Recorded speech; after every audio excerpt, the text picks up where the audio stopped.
The crystal chandeliers of the Montgomery estate blazed like captured stars, casting dancing shadows across marble floors that had witnessed 3 generations of wealth and privilege. Tonight, those halls would host the wedding of the century, the union of Victoria Montgomery, heiress to a billion-dollar empire, and Alexander Rothschild, whose family name was synonymous with old money and power. But in a modest room at the far end of the servants' quarters, something was terribly wrong. Maria Santos had worked as a maid in the Montgomery household for 23 years. She had scrubbed these floors on her knees, polished silver until her reflection smiled back at her, and kept her head down through countless parties where champagne cost more than her monthly salary. She had watched little Victoria grow from a curious child who asked too many questions to a young woman trapped in a gilded cage of expectations. Tonight, as Maria carried fresh linens past Victoria's bridal suite, she heard a sound that made her heart fracture. Soft, muffled sobs echoing behind the ornate door. Maria's weathered hand hesitated on the doorknob. She knew her place. Maids didn't intrude on family matters, especially not on the most important day of an heiress's life. But something deeper than protocol pulled at her soul, the same maternal instinct that had guided her through raising her own daughter as a single mother while working double shifts. She knocked gently. "Miss Victoria." "It's Maria." Silence. Then, barely audible, "Go away." Maria had never disobeyed Victoria before. But tonight, her heart overruled decades of trained obedience. She turned the handle. The sight before her was shocking. Victoria Montgomery, who should have been radiant in her custom Valentino gown worth more than most people's homes, sat crumpled on the floor in her slip. Her famous honey blonde hair, usually styled to perfection, hung in tangled disarray. Mascara rivers carved dark paths down her porcelain cheeks. But it was her eyes that truly broke Maria's heart. Empty, hollow, resigned. This wasn't pre-wedding jitters. This was a soul in crisis. "Miss Victoria," Maria whispered, closing the door behind her. "I said, go away." Victoria's voice cracked. "Please, Maria, just go." Maria had spent over 2 decades knowing when to speak and when to stay silent. Tonight, silence would be betrayal. She crossed the room and, in a gesture that shattered every boundary of class and station, sat on the floor beside Victoria. She took the young woman's trembling hand in her own calloused hands, roughened by years of service, but softened by love. "Talk to me, Nina," Maria said gently, using the Spanish endearment she'd called Victoria when she was small. Back when the little girl would sneak into the kitchen seeking Maria's warm hugs instead of her mother's distant perfection. Victoria's dam broke. The sobs came harder now, shaking her entire frame. "I can't do this, Maria. I can't marry him. I don't love him. I don't even know him.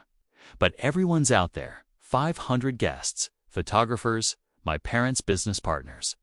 This wedding secures a merger worth hundreds of millions. How can I be so selfish?" Maria's eyes glistened. She had suspected this for weeks. Watching Victoria transform from a vibrant young woman into a hollow shell, sleepwalking through wedding preparations orchestrated entirely by her mother. "Selfish," Maria repeated, her voice thick with emotion. "Mi amor. Let me tell you about selfish. Selfish is forcing your daughter to sacrifice her happiness for a business deal. Selfish is valuing stock prices over a human heart." Victoria looked up, startled by Maria's uncharacteristic boldness. "You know why I've worked here for 23 years? Maria continued, tears now streaming freely down her own face. "Not for the money, though. Yes, I needed it. I stayed because I watched you grow up, and I saw something special in you. A kindness your parents tried to breed out. A warmth they called weakness. You used to leave your toys outside the servants' quarters for my daughter to play with. You learned Spanish just so we could talk. You're the only person in this house who knows my birthday." Victoria's breathing steadied slightly as she listened. "I raised my daughter alone after her father left," Maria said. We lived in a one-room apartment. Some nights, I didn't eat so she could. But you know what? I was happy because I was free. Free to make my choices. Free to live with dignity. She squeezed Victoria's hand. You're about to walk into a prison of privilege, and all the diamonds in the world won't unlock those chains. But the guests, the scandal. Victoria whispered. Let me tell you what matters more than 500 strangers' opinions, Maria said firmly. Right now, downstairs, Alexander is laughing with his groomsmen about how convenient this marriage is. I heard him myself, Victoria's beautiful and well-trained. Those were his words, well-trained like you're a show horse. Victoria flinched. You know what else I saw? Maria continued. In the garden yesterday, when you thought no one was watching, you were looking at your phone. At photos of that young man, the architect, the one you met at the charity event 6 months ago. The one who makes you smile like sunshine. Victoria's eyes widened. How did you? Because I see you, Victoria. Really see you? Not the heiress, not the Montgomery name, not the commodity. I see a beautiful soul who deserves to choose her own path, even if that path is messy and uncertain and doesn't come with a trust fund. The room fell silent except for the distant sound of string musicians warming up. $200,000 worth of flowers adorned the gardens below. A 7-tier cake towered in the ballroom. The wedding of the year was 45 minutes away. I'm so scared, Victoria whispered. Maria cupped Victoria's face in her hands, those same hands that had bandaged Victoria's childhood scrapes, braided her hair when the au pair was too busy, and secretly delivered notes of encouragement before big exams. Me, Nina. Courage isn't the absence of fear. It's looking at everything you could lose and choosing truth anyway. Your parents will be furious. Society will gossip. But in 20 years, will you regret standing up for yourself, or will you regret the life you never lived? Victoria's expression shifted. Something dormant awakened behind her eyes, a spark of the spirited child who once insisted on serving Maria breakfast in bed on Mother's Day. What do I do? Victoria asked, her voice stronger now. Maria stood, pulling Victoria up with her. First, we wash your face. Then, you put on your own clothes, not that wedding dress that your mother chose. Then, you walk down those stairs with your head high, and you tell the truth. Just like that. Just like that. Maria smiled through her tears. And if your parents fire me, so be it. I've saved enough to start the small bakery I always dreamed about. Sometimes, we all need permission to choose ourselves. Victoria pulled Maria into a fierce embrace. Come with me. I need you there. Together. They transformed Victoria from an ornamental bride into her self-simple jeans. A white blouse, her hair pulled back naturally. No makeup, except what happiness provided. She looked younger, lighter, gloriously unrecognizable from the magazine perfect heiress everyone expected. When they descended the grand staircase together, the maid and the millionaire's daughter, hand in hand, gasps rippled through the assembled crowd. Mrs. Montgomery's face turned crimson. Alexander looked bewildered. The photographer's cameras flashed like lightning. Victoria stood before them all, trembling but resolute.